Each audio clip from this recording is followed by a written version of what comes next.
The wind off Thunder Peak carried a strange metallic taste, like the sky itself was sharpening a blade. Elias Crow felt it on his tongue as he crouched beside the scattered tracks in the dust. One calf, only a few weeks old, had wandered farther than the rest again. The little dun-colored thing had a knack for slipping through fence rails like water, following whatever smell or sound pulled at its curious mind. Elias muttered under his breath, wiping the grit from his fingers. "Why in hell would you come this way, little one?" he murmured. The ridge ahead rose like a jagged spine, dark stone jutting sharply against an afternoon sky that already rolled with bruised clouds. Thunder Peak wasn't the place a man rode into by choice, not unless he had no better option. But a calf was money, and money didn't grow easy in the high country. Elias swung back onto his bay gelding, Scout, and nudged him up the slope. The wind stiffened. Scout's ears twitched uneasily. Elias couldn't blame him. Thunder Peak felt wrong today, charged with a silence that came before storms or before death. They rode slow, careful, weaving between boulders split by years of weather and sudden lightning strikes. In the thin grass beside a narrow ledge, Elias spotted a smear of fresh mud and 2 small hoof prints. "Got you," he breathed. He followed the trail around the bend, and the world opened beneath him. The ridge dropped into a deep, jagged cut in the earth. Down on a rocky shelf stood the calf, trembling, bleeding weakly into the rising wind. The little creature must have slipped along a narrow game trail and gotten trapped. Elias climbed off Scout, patting the gelding's neck. "Stay put, boy. I won't be long." He edged along the ledge, boots scraping loose gravel. A wrong step would send him sliding 200 feet into the ravine. Thunder rolled somewhere far but growing closer. Elias reached the calf, crouched, and wrapped his arms around its warm, shaking body. "There now. Let's get you." The rock beneath him groaned. He froze. The ledge cracked a terrible inch downward. Ah, hell! He twisted, cradling the calf tight as he fought to shuffle back without losing balance. Lightning flashed, bright and violent, close enough that the hair on his arms rose. Thunder followed instantly, shaking the stone underfoot. The ledge gave way. Elias lunged, shoving the calf up ahead of him. His fingers hooked a jagged lip of rock as half the shelf tore off, crashing into the ravine below in a roar of breaking stone. His boots skidded. His grip burned. Gravel showered past him into emptiness. "Move, Crow," he hissed through clenched teeth. But the rock was slick. His arms were trembling, and the sky was cracking open with every heartbeat. Then, over the thunder, he heard it. Hoofbeats. Heavy ones. Like a drum against the mountainside. "H-O-I!" A deep woman's voice boomed. "Don't you fall." He twisted just enough to see her, a massive draft horse barreling up the ridge, hooves like boulders striking sparks. On its back rode the tallest woman Elias had ever seen. She had shoulders like carved timber, long ash-blonde hair whipping in the wind, and legs that practically swallowed the saddle. Her dark coat snapped behind her as she swung off the horse in one smooth, powerful motion. "Hold on," she commanded as if he had a choice. The ground shook as she strode to him. She grabbed his collar, not gently, and hauled his entire weight upward like he weighed no more than a sack of grain. Elias's boots found purchase again, and in the same motion she scooped the frightened calf under one arm. "Move!" she barked. Another crack split the ridge. She didn't bother tiptoeing. She ran, calf tucked to her side, her free hand clamping Elias's arm and dragging him with her. Thunder boomed so close it made his skull ring. They reached the draft horse, a towering black brute with a mane like storm clouds, and she threw the calf across its withers. "Mount up," she ordered. Elias barely had time to grab the saddle horn before she shoved him upward with both hands. The horse shifted under his sudden weight but didn't falter. She swung up behind him, one powerful arm circling his waist as she snapped the reins. Hyh. They bolted down the ridge moments before another strike hit, exploding stone where Elias had been hanging seconds earlier. The horse thundered through the storm, wind whipping at them, lightning chasing their heels. Elias clung desperately, the calf bleeding miserably beside his knee. Only when they reached a cluster of pines did she slow the horse. The world dimmed into evening shadows and the storm roared overhead, but the trees offered cover. Elias was breathing hard, every limb shaking. "You all right?" she asked, voice steady. He swallowed. "I think so." "Good. 'Cause that was stupid as hell." He huffed. "The calf ain't worth dying for," she snapped. "And neither are you." Elias turned enough to see her face. She had a sharp jaw and storm-gray eyes that didn't blink much. Dirt streaked one cheek. Rain beaded on her lashes without bothering her at all. She wasn't old, but something about her felt weathered, fortified. Like a cabin built to outlast a lifetime of winters. "Name's Mara Holt," she said, patting the draft horse's neck. "This here is Thunder. My cabin's close. Storm'll trap us for days. You'll come with." Elias hesitated only a moment. Something in her tone, firm, absolute, made arguing seem foolish. "I'm Elias Crow." She eyed him, assessing. "You ranch down in Clover Valley. You know me." "Everyone knows everyone in these mountains."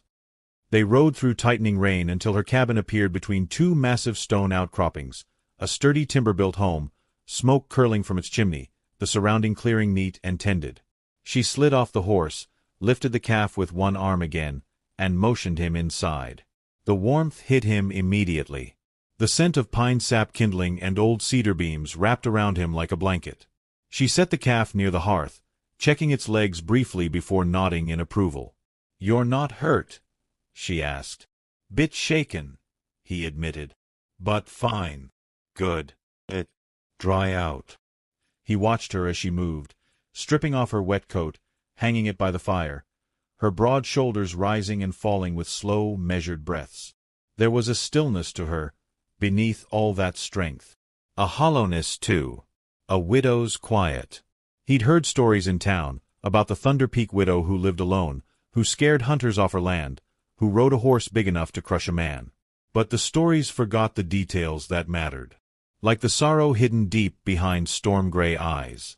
Elias felt it even then, before either of them spoke another word. Something heavy lived in this cabin with her. And for reasons he didn't yet know, she carried it alone.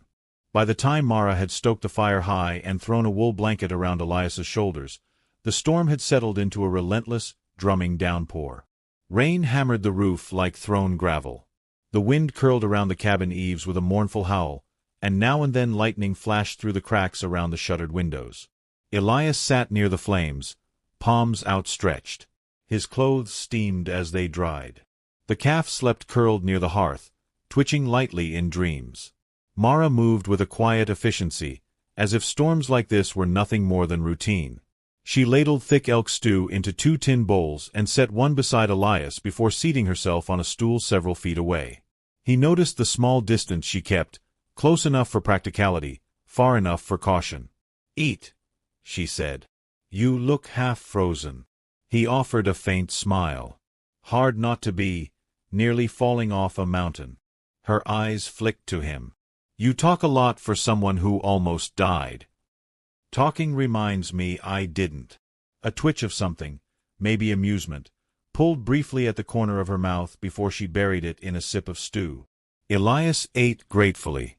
The stew was rich and smoky, flavored with juniper and something he couldn't place. Comforting in a way that reminded him of his mother's cooking before she passed. Outside, thunder cracked again, shaking the wooden beams. "You live up here alone?" he asked after a moment, keeping his tone gentle. Mara didn't look at him. She wiped her mouth with her thumb. "Yes. Must be lonely." Her spoon paused mid-air. "It's quiet," she said. "I prefer quiet." Elias didn't push.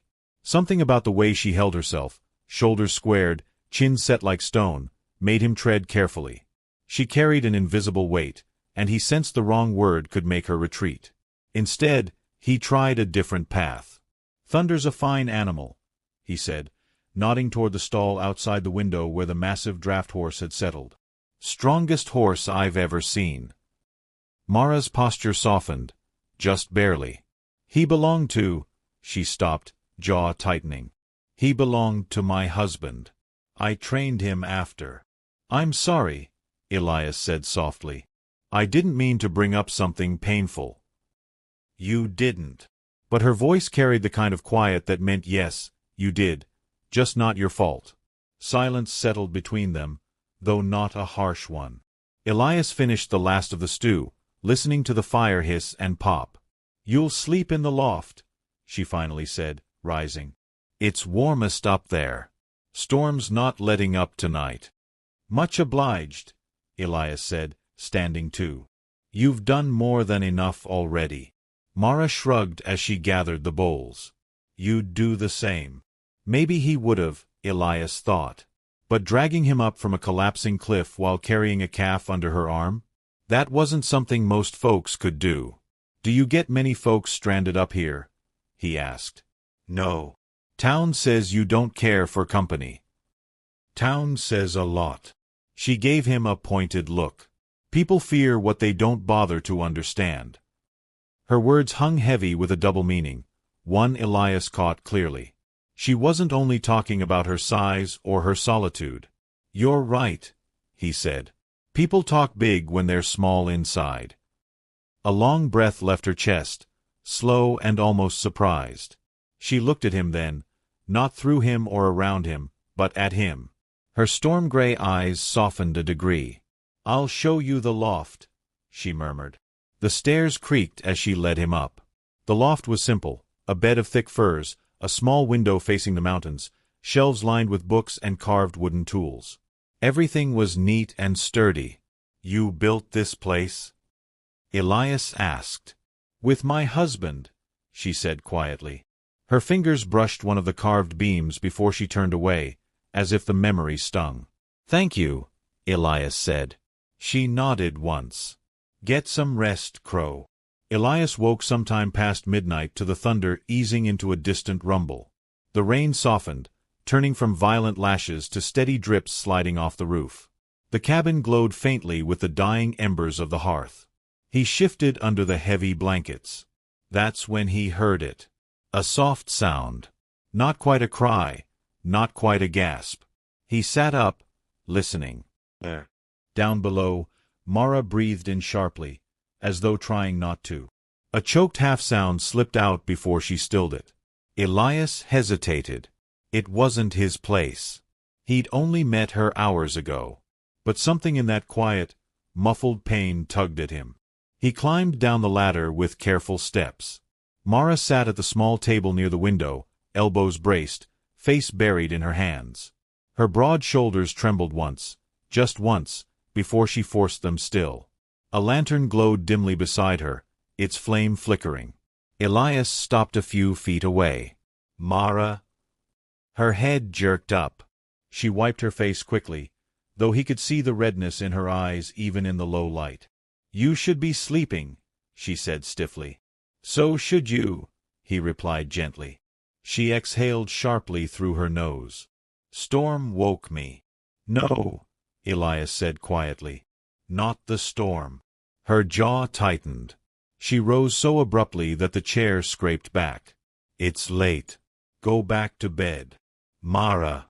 His voice was soft enough that she froze mid-step. He took one more step toward her. You saved my life today. Let me return something of that. She didn't turn. There's nothing to return. I don't believe that. Her breath cracked just slightly. Crow, don't. But he could hear it now, the truth she'd been choking back. You miss him, Elias said. Lightning flashed far off, painting her silhouette in pale blue. She bowed her head. We built this place together, she whispered. Every board, every saddle peg, every trail leading in or out. He died up on those rocks. Same ridge I pulled you off today. Elias swallowed. I didn't know. No one does. Her voice thinned. He went out before a storm. Just like this. Thought he'd make it back in time. He didn't. Silence cloaked them, save for the steady rain. I stayed, she continued. Everyone said I shouldn't. Said the mountain was cursed for me now. But it's the only home we made. Elias stepped closer. You're stronger than people will ever understand. Her shoulders trembled again, barely, and she turned her face away. "Strength's useless," she muttered, "if there's no one left to hold." Elias's heart tightened. The words weren't loud, but they carried years of ache. And for the first time, Mara Holt, the Thunder Peak widow, looked not like a legend or a giant carved from stone, but like a woman who had loved fiercely, and lost more than most could bear. He took another step. She didn't move away. The storm outside softened into a whisper, but the space between them held its own quiet thunder, growing, shifting, waiting for whatever came next. Elias didn't touch her. Not yet. Mara Holt looked like a creature who might bolt or break if startled. So he simply stood near her, letting the quiet shape itself around them until she breathed a little easier. "You don't have to hide pain from me," he said softly. Her voice came rough. "I didn't cry. If that's what you think." "I didn't say you did." Mara huffed quietly, some mixture of stubbornness and fragility. The lantern light drew shadows along the strong lines of her face, but her eyes, those storm-gray eyes, looked tired in a way no amount of strength could shield. "Sit with me," he murmured. It wasn't a command. It wasn't even a request with expectation. Just an offering. Eventually, she sat. Shoulders lowered. Hands clasped on the table as if bracing against a memory. "How long were you two married?" Elias asked gently. 9 years. That's a long time to love someone. Not long enough. Her throat worked. He was a big man too. Most folks in town thought we looked like a pair of oxen up here. But he was the only one I ever felt small beside. Safe beside. A faint smile touched her lips, and the memory softened her features. He taught me how to shape logs, how to fix a wagon wheel, how to break a horse without breaking its spirit. We hunted together. Cooked together. Fought like devils when we disagreed.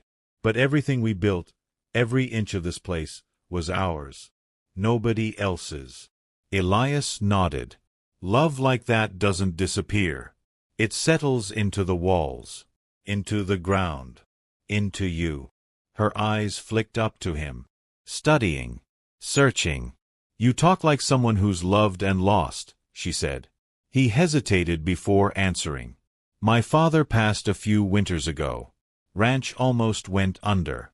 I kept it going because he trusted me to. He believed I could do what he did.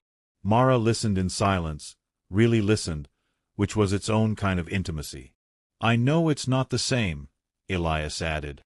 But grief recognizes grief. Another long silence followed, but this time it wasn't sharp. It wasn't something she was trying to swallow or hide. It was simply shared space, two lives touching in a place no one else could see. Thunder rumbled far in the distance. Gentle now. Almost warm. Mara shifted, leaning back slightly. Storm's passing. Seems like it. You should sleep. So should you. She shook her head. Sleep'll come when it comes. He rose, stretching stiff muscles. If you ever want to talk more, about him, or about anything, I'd listen. Her gaze softened in a way he hadn't seen yet. Vulnerable. Open. As if letting someone close wasn't a weakness, but something she'd forgotten how to allow. Thank you, she whispered. Elias went back to the loft, but sleep didn't come easy.